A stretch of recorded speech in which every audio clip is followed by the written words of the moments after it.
दोस्तों फाइनली जिस दिन का सभी को इंतजार था, फाइनली वो घड़ी आ चुकी है। आप लोगों को पता ही होगा ऑनलाइन गेमिंग बिल के साथ क्या सीजन चल रहा है। यहाँ पे प्रोगा promotion regulation of online gaming act को लेके कई सारी फैंसी कंपनीज के सुपीरियर्स ने इसके खिलाफ एक दलील पेश की थी। 27 जनवरी को इसके ऊपर एक फाइनल हियरिंग की डेट रखी गई थी, लेकिन उसी कुछ टाइम के चलते, यहाँ पे कुछ प्रॉब्लम्स के चलते इस हियरिंग को शिफ्ट कर दिया गया है। और आज आप लोगों को कई ऐसी अपडेट्स मैं दूंगा जो कि ऑनलाइन गेमिंग बिल के रास्ते को पूरी तरीके से क्लियर कर देंगी। सबसे बड़ा सवाल आप लोगों के लिए यही निकल के आ रहा होगा कि क्या ड्रीम 11 चालू होगा, क्या मनी कॉन्टेस्ट चालू होंगे, या तो इनको पूरी तरीके से बैन कर दिया जाएगा। आज के इस वीडियो में मैं आपको बताने वाला हूं सुप्रीम कोर्ट क्या ड्रीम 11 को स्किल बेस्ड गेम की कैटेगरी में रख के इसको चालू करेगी, या तो मनी कॉन्टेस्ट हमेशा के लिए बैन हो जाएंगे। तो दोस्तों बहुत ही छोटी वीडियो होने वाली है और कोशिश करूंगा कि इसी एक वीडियो में पूरी इंफॉर्मेशन आपको मैं दे दूं, ताकि आप लोगों को कहीं भटकना ना पड़े और पूरी जानकारी समझ में आ जाए। तो रिक्वेस्ट करूंगा कि वीडियो को भी एंड तक वॉच करना, और अगर चैनल पे आप लोग हमारे पहली बार आए हैं तो चैनल को भी सब्सक्राइब कर लीजिएगा, ताकि इन फ्यूचर अपडेट्स और इनिंग्स रिलेटेड इन्फॉर्मेशन मैं देता रहूं आपको। आइए बिना देरी की वीडियो को शुरू करते हैं और बात करते हैं हम कि सुप्रीम कोर्ट में तारीख पर तारीख जो चल रही है, लेकिन फैसले की जो डेट है वो निर्धारित क्यों नहीं हुई है। क्या डिसीजन नहीं आएगा, या तो नई डेट आ चुकी है।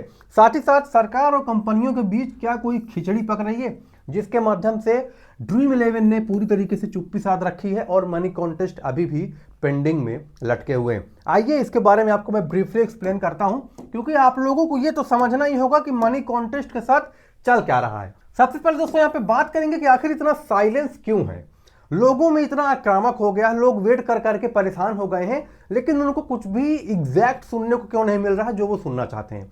अगर वो ऑनलाइन गेमिंग बिल से रिलेटेड चाहते हैं कि आप नियम बना के मनी कॉन्टेस्ट वापस कर दो, तो गवर्नमेंट ऐसा क्यों नहीं कर रही है। मैं आपको बता दूं कि जो भी डेट्स निर्धारित की जा रही हैं उनमें तीन चीजें सबसे इंपॉर्टेंट है। पहली चीज है कि कंपनी पूरी तरीके से चुप है।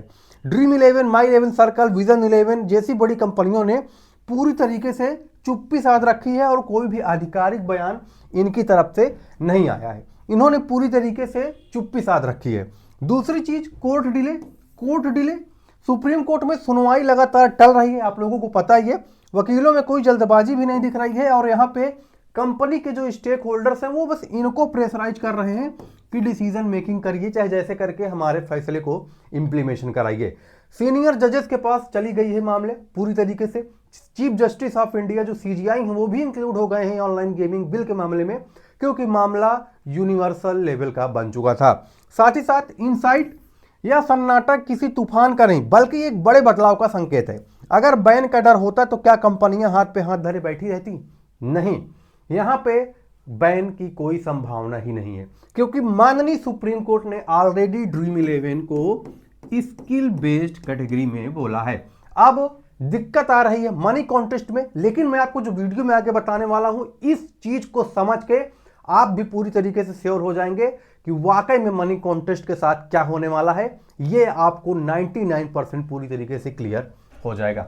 दोस्तों मनी कॉन्टेस्ट की जो एनालिसिस है, जो भी सुप्रीम कोर्ट की दलीलें हैं, जो भी गवर्नमेंट की चीजें हैं, उनमें जो एनालिसिस है वो क्या कहती है। सबसे पहली चीज, कोर्ट केस को प्रायोरिटी क्यों नहीं मिल रही है। आप लोगों का भी यही सवाल होगा कि आखिर क्या वजह है कि कोर्ट केस को प्रायोरिटी नहीं मिल रही है। सबसे पहली चीज, 21 जनवरी को स्टेटस लिस्टेड था, लेकिन कोई प्रकार से हियरिंग नहीं हुई। 34 नंबर पे मामला था, लेकिन उस दिन अरावली पर्वत को लेकर मामले चल गए और काफी डिले हो गया, कोर्ट बंद हो गया, लेकिन हियरिंग नहीं हुई।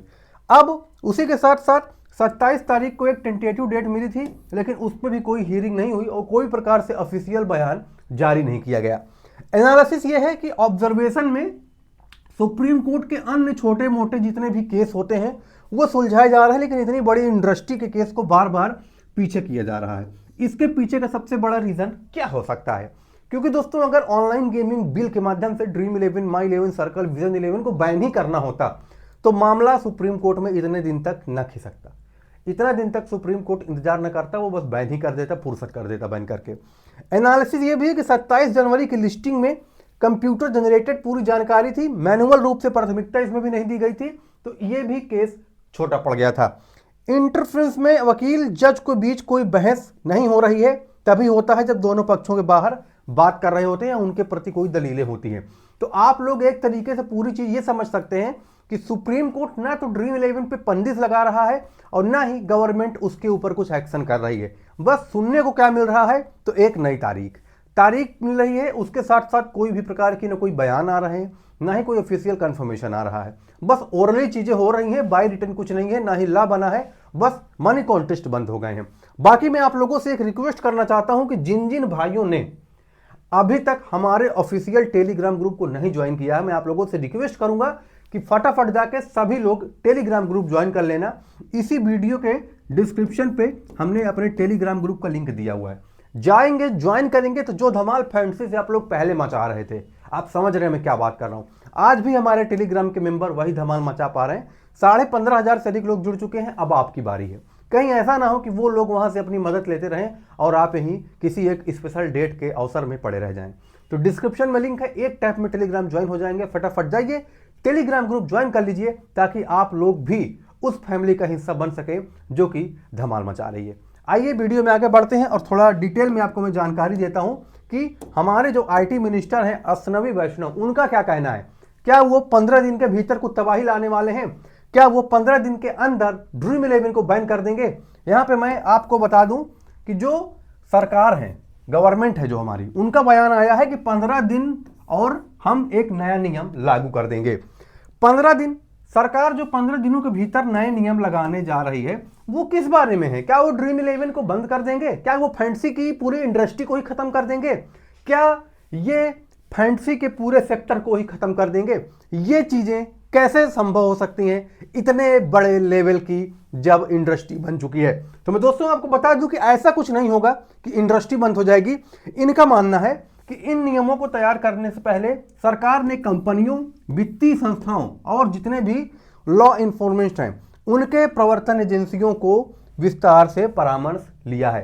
अब इस बयान के बाद यही कोर्ट में हियरिंग होनी है कि क्या ड्रीम इलेवन पे कोई नया रूल लगेगा।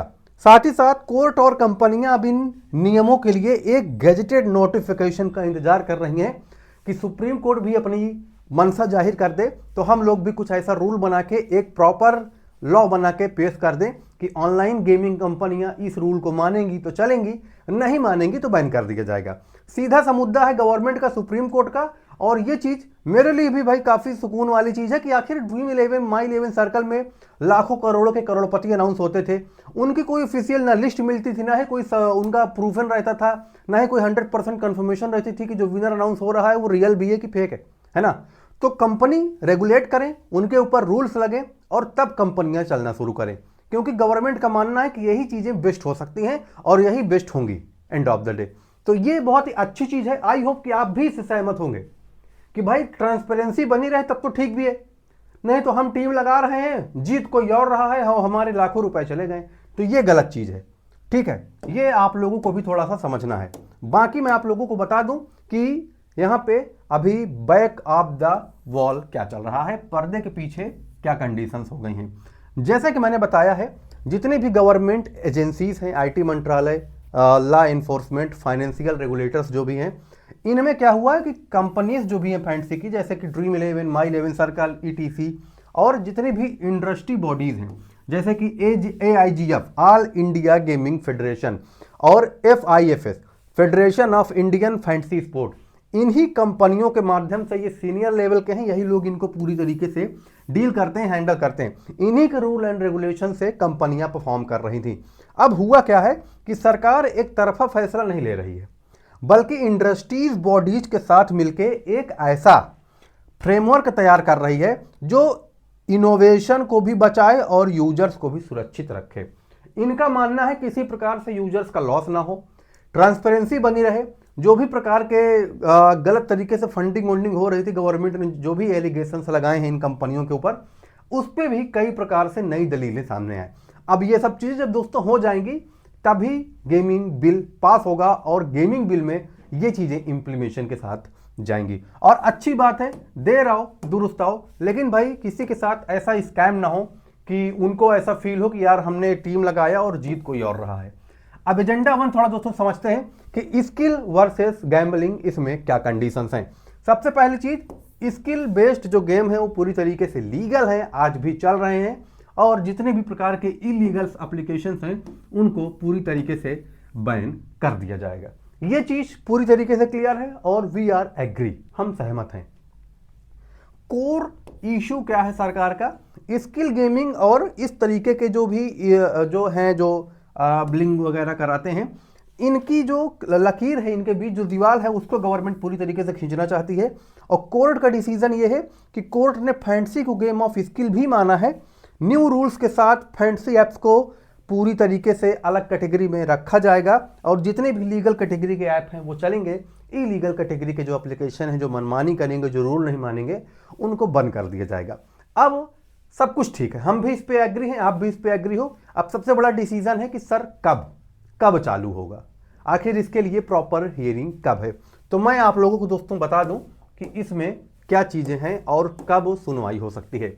तो सबसे बड़ी चीज दोस्तों, जैसे कि मैंने आप लोगों को ऑलरेडी इसके बारे में बताया है कि जीएसटी फ्रॉड और एडिक्शन, यही सरकार के मेन मुद्दे थे। सुप्रीम कोर्ट में यही बातें उठी हैं और जीएसटी का इशू है। इंडस्ट्री ने सरकार से 28% टैक्स के मुद्दे पे बात की है ताकि बिजनेस मॉडल टिकाऊ रहे, बचा रहे। फ्रॉड प्रिवेंशन, फ्रॉड और स्कैम से बचने के लिए जितने प्रकार की मनी लॉन्ड्रिंग, फेक ऐप्स को रोकने के लिए केवाईसी और कंप्लायंस के नियम बनेंगे और यही चीज हम डिमांड कर रहे हैं। साथ ही साथ यूजर सेफ्टी, एडिक्शन को रोकने के लिए लिमिट्स और वार्निंग अनिवार्य है। एक दिन में आप कॉन्टेस्ट बता दो कि 5 कॉन्टेस्ट, 7 कॉन्टेस्ट, इससे ज़्यादा कॉन्टेस्ट आप ज्वाइन नहीं कर सकते।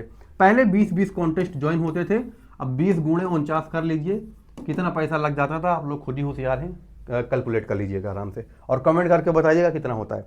नियम सख्त होंगे तो उल्लंघन करने पर दंड भी होगा और कंपनीज को भी इसके प्रति अवेयर रहना पड़ेगा और हमको आपको भी इसके प्रति अवेयर रहना पड़ेगा।